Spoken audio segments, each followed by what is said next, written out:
My name is Imad Abdulkader, Sheikh Abdulkader. Today, the date is March 22nd, is 12:57, and I'm here to talk about CAMH.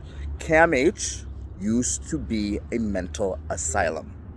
Look up its Wikipedia. The Center for Addiction and Mental Health, Ontario's premier health university, the same institution that uses this same purple and has all these mental health is health advertisements, is an insane asylum, is a colonialist, white supremacist, ableist institution that brutalizes BIPOC people, brutalizes LGBTQ plus and sexual minorities, brutalizes people with different gender identities, brutalizes indigenous people, brutalizes people to such a degree.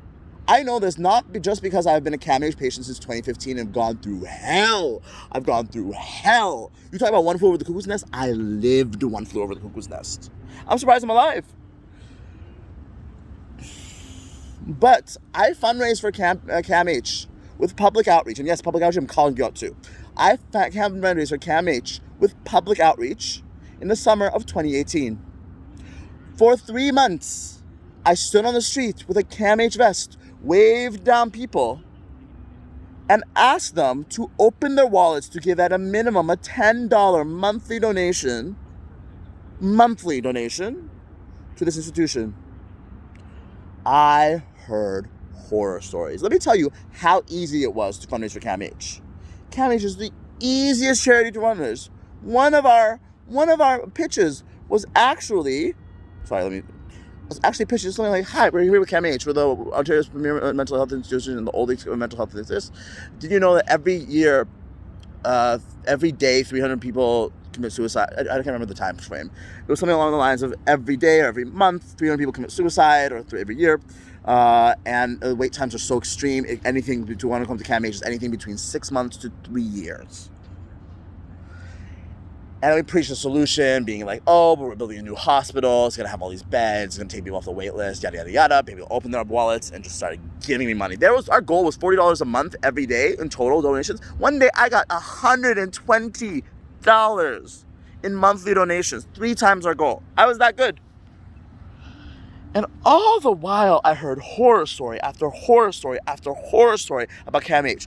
Various people, various former patients who saw me in my vest, treated me with respect and said, "I understand that you're doing what you're doing. However, I cannot give to you. I had a bad experience." And I was like, "Hey, me too." I was like, "Chick, me too." Because I had been brutalized by CAMH and I suppressed all those memories because I needed a job. I needed to make money. And I made money. That was the first time that I actually paid my rent without my father's support. Because I was that good. Horror story after horror story, horror story. I spoke to, I will say, at a minimum, 1,000 people in that summer. At a minimum, 1,000 people in the summer. Probably much more. And every single person who was an actual patient, not who had a family member, because there was so many people who opened their wallets to me were people who had family members, with friends, who knew someone. Basically, neurotypical people who wanted to do their part to help mental health crisis. Nothing wrong with that. But I'm trying my best to maintain my cool. But not a single person who was an actual patient at CAMH gave me money, with the exception of one person who told me that they had a physical disability, and that's why they're willing to give money. And a physical disability, not a mental disability, because it's the Center for Addiction and Mental Health. Addiction is one thing. I will not crap on CAMH for their addiction services, because I have yet to hear a really substantial complaint. Just because, it doesn't mean that the complaints don't exist. I'm just not my purview. I'm on the mental health side, as someone who lives with bipolar.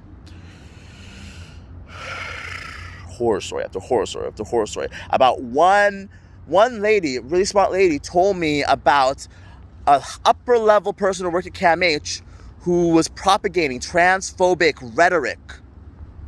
My friend, who also had experience with CAMH, a queer friend, said that they literally would have times treated you, I can't remember the exact words, but he was saying, and I'll get back to you on that, he literally said that some doctors had the prerogative, had the audacity, had the actual possibility of saying that if you are queer, that is a mental illness. Wallah haladim. Wallah, bro.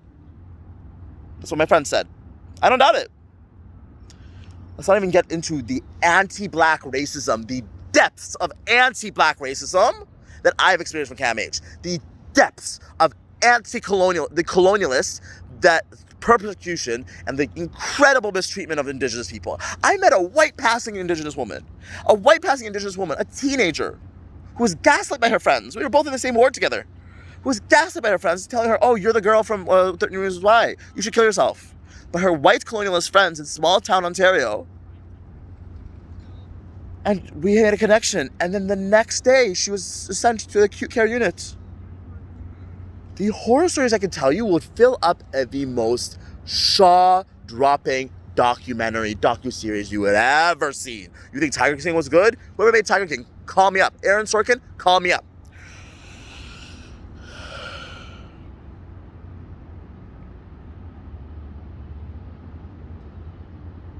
I am not free in Canada. Americans talk a lot about freedom, life in pursuit of happiness, freedom of speech. But in Canada, I'm not free. In Canada, if any person here didn't like what I was saying, if they were to say, oh, he seems mentally ill, he needs help. If I raised my voice, if I did anything outside of the norm, as young gifted black people are wont to do, these Nchahach white people, not Caucasian, white people, because white people transcends race, have the literal legal right to send me to a mental institution, to send me to CAMH, to put in a room with bright fluorescent lights, locked up where I cannot leave, and be assessed. There was literally a day that I was in Queen's Park. I remember I was really close by here, when I didn't come home one night. And someone in my family called the police. And the police officer said that someone's looking for you. And I put my hands up and I said, I understand that you're trying to do your job, but I know my rights here. I don't have to come with you. And the police officer literally said to me, the Toronto police officer said to me, and I quote, well, that's where you're wrong. Handcuffs me, put me in the back of a police car, drives me to CAMH, put me in the back. So I'm ranting, because obviously I'm not in the best state of mind, but I'm ranting. And they formed me. I spend over a month in Ramadan time of 2016 in CAMH, locked up in Maui, in Queen Street location, the mood and anxiety units in Queen Street location. These Nchahach literally fed me pork. I'm a Muslim person. And because I have the audacity to say, when they asked me about my food restrictions, I said I want to eat. I'm halal, but I want to have the opportunity to eat vegetarian when everybody else is eating vegetarian. They didn't care, and they fed me pork. Astaghfirullah. These psychiatrists, the crap psychiatrists, refused to let me go home. An 18-year-old, an adult, refused to give me my freedom, refused to give me privileges to walk outside to get fresh air. I was locked in Maui for all of Ramadan. It was not until my mom returned to the country, the night before they returned to the country, that they would allow me to leave. That crap psychiatrist said to me, your brain is like a baby. Does it sound like a baby, her? Does it sound like a baby to you? These are the crap psychiatrists that CAMH loves to employ. Your brain sounds like is like a baby. We can't let you go. This is the patronization, the ableism, the anti-black racism that CAMH, Center for Addiction and Mental Health, perpetuates. You're a baby, he said to a literal 18-year-old who graduated high school at 16, was a student at University of Toronto, who got into University of Toronto engineering science, one of the most rigorous programs in U of T in Canada. I am a baby? Does this sound like a baby to you? Should I cry? Do not think for a second that CAMH is your savior. If you are cis, white, straight, male, maybe. The Mental Health Act, look it up on Wikipedia. The Ontario Mental Health Act was designed by white mothers The whole mental health revolution of the 1970s was perpetrated and spearheaded by white mothers. And the Mental Health Act happened because a white kid died with no consultation with BIPOC people, no consultation with sexual and gender minorities, no consultation with trans, no consultation with indigenous, no consultation with the really, really, really brutalized people. No consultation.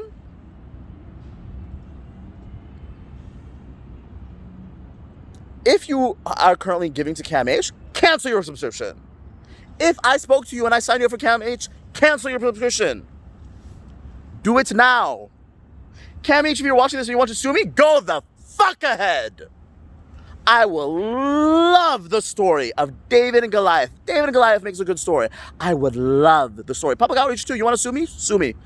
I would love to tear down your reputation of the crap, ableist institutions, UN Public Outreach, who brutalized people.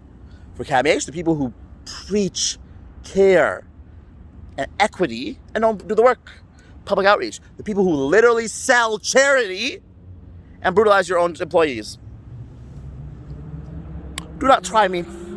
If you want to come for me, go ahead. I welcome it. But you better bring a cavalry. Because my name is Imad Sheikh Abdul Qadir. I will not be silenced. I'm a Canadian citizen. I am young, gifted, and black. I may be mad and neurodivergent, but I am young, gifted, and black. No, you don't stand a chance for a second in my world. Your same old songs, they won't last long if you don't stand behind your music. All the fame, all the prestige, all the money you receive, it doesn't mean shit. And you better admit if you don't stand behind the music. More to come.